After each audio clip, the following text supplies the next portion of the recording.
welcome back my YouTube channel. Jangan lupa subscribe, like, comment, and share ya.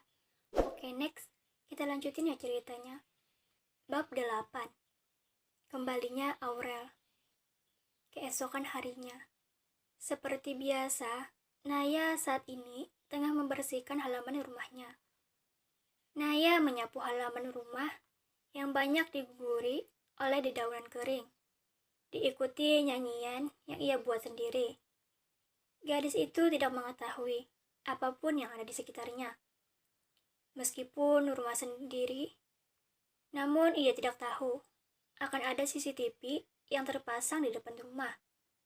CCTV itu menampakkan kegiatan Naya yang saat ini tengah menyapu halaman. Dan ada seseorang yang melihat kegiatan Naya dari layar laptop miliknya. Hanya sang kakaklah yang tahu bahwa di depan rumahnya ada CCTV, tapi tidak dengan sang adik. CCTV itu dipasang sewaktu Naya pergi ke bar untuk bekerja, dan yang memasang CCTV itu adalah orang suruhan Daniel. Daniel melihat calon istrinya yang tengah menyapu itu. Wajahnya begitu senang. Apalagi malam tadi, ia mendapatkan mimpi yang begitu indah baginya. "Selamat pagi sayang," sapa Daniel melalui layar laptopnya. Daniel saat ini tengah berada di meja makan. Beberapa pelayan tidak sengaja melihat kelakuan tuannya seperti itu. Rumah yang dulunya sepi, kini menjadi ramai dengan banyaknya pelayan serta penjaga. Pelayan yang melihat tuannya yang menjadi narsis sedikit terkejut. Karena baru mengetahui kalau tuannya yang dingin dan kejam itu ternyata memiliki sisi kenarsisan juga. Daniel tidak peduli dengan keadaan sekitar. Yang terpenting, ia bisa melihat calon istrinya itu. "Sarapan pagiku sangat lengkap kali ini, apalagi nanti." Daniel membayangkan jika Naya sudah menjadi istrinya nanti. Daniel senyum-senyum sendiri seraya memandang layar laptopnya. Pria itu tidak menyadari kalau ada satu wanita yang memperhatikannya. Wanita itu tersenyum senang saat melihat Daniel tersenyum. Ia pun mendekati Daniel. "Sepertinya kakak sangat bahagia hari ini," tegurnya, diiringi kekehan pelan. Daniel yang tadi fokus melihat layar laptopnya, ia beralih ke arah wanita itu. Daniel tersenyum, namun senyumannya tidak seperti ia tersenyum kepada Naya. Tentu saja," sahut Daniel datar. Wanita itu terpesona dengan ketampanan yang dimiliki oleh Daniel. Jantungnya berdebar-debar. "Apa kabar kakak?" tanyanya. Ia kemudian menarik kursi untuk duduk berseberangan dengan Daniel. Wanita itu tidak melihat apa yang ada di layar laptop Daniel. Jika ia melihat, mungkin reaksinya tidak seperti sekarang. "Sangat baik. Bagaimana denganmu?" Daniel menutup laptopnya itu. Ia terpaksa menyudahi pekerjaannya memantau calon istri. "Biasa-biasa saja, Kak. Tidak ada yang baik." Wanita itu memelas. Ia melipat kedua tangannya di atas meja, seraya menepang dagunya. Daniel mengeritkan dahinya heran. Namun, ia tidak menanggapi terlalu serius keluhan wanita di hadapannya. "Kapan kau kembali dari Amerika?" Daniel menyerup kopi miliknya, yang mulai dingin akibat kelamaan memantau calon istrinya. "Tadi malam, Kak. Kuliahku libur, makanya aku pulang." Wanita itu bernama Aurel Kendrick. Ia adalah adik angkat Daniel yang diangkat anak oleh ayahnya 10 tahun yang lalu. Meskipun sudah lama, namun Daniel tidak terlalu menyukai Aurel.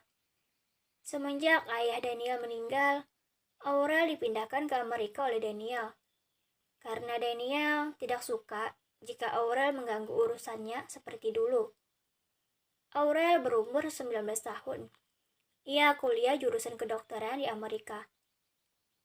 Daniel bukanlah kakak angkat bagi Aurel, tetapi kekasih. Aurel begitu menyukai Daniel, namun ia selalu menutupinya.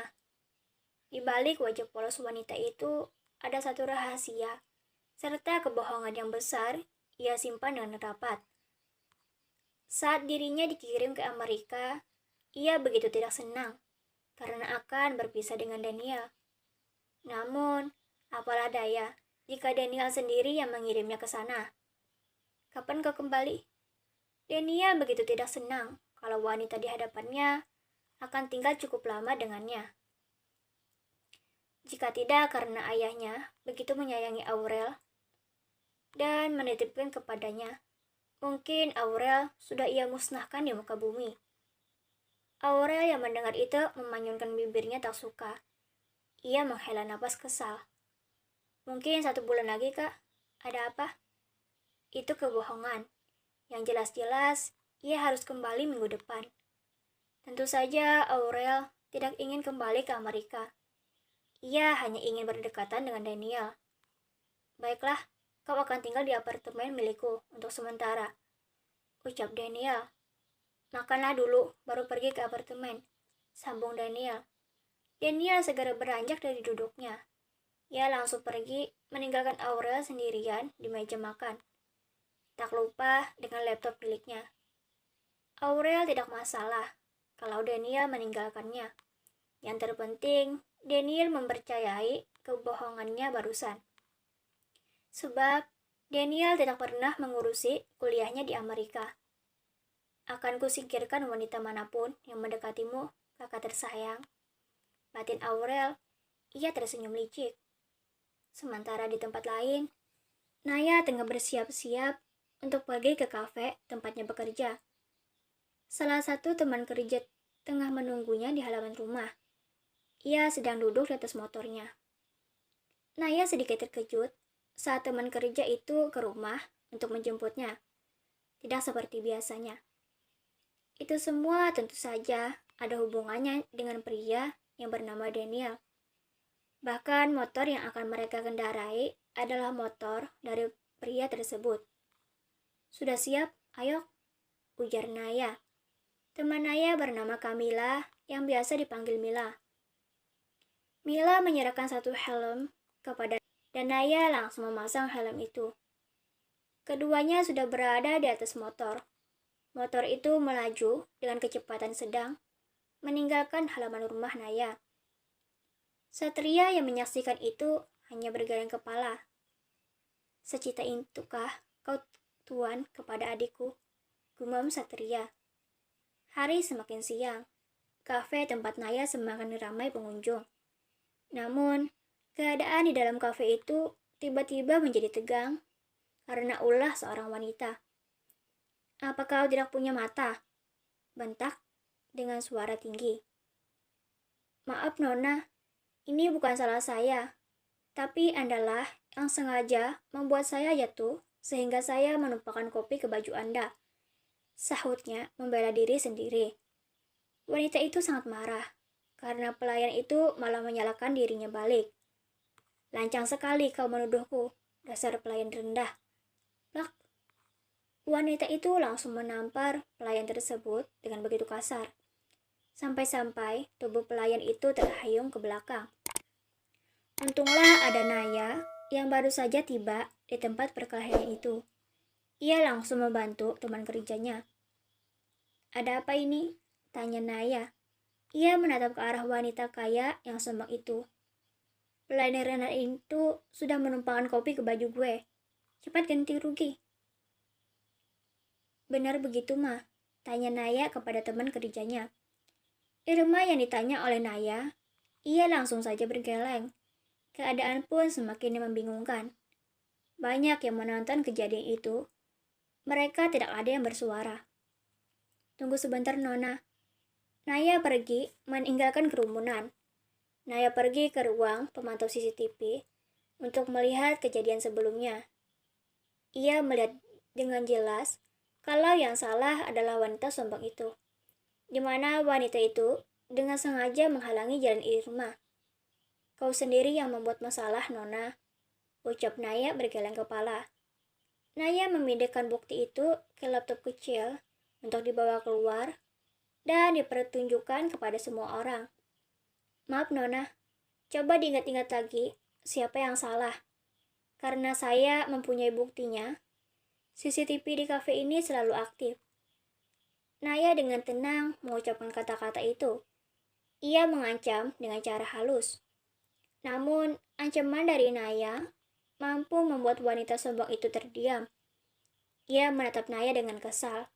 Kemudian wanita itu langsung pergi dari kafe. Para pengunjung yang melihat wanita itu pergi setelah diancam, langsung memberi cibiran pedas. Dan mereka kagum dengan Naya yang bertindak dengan tenang namun memuaskan.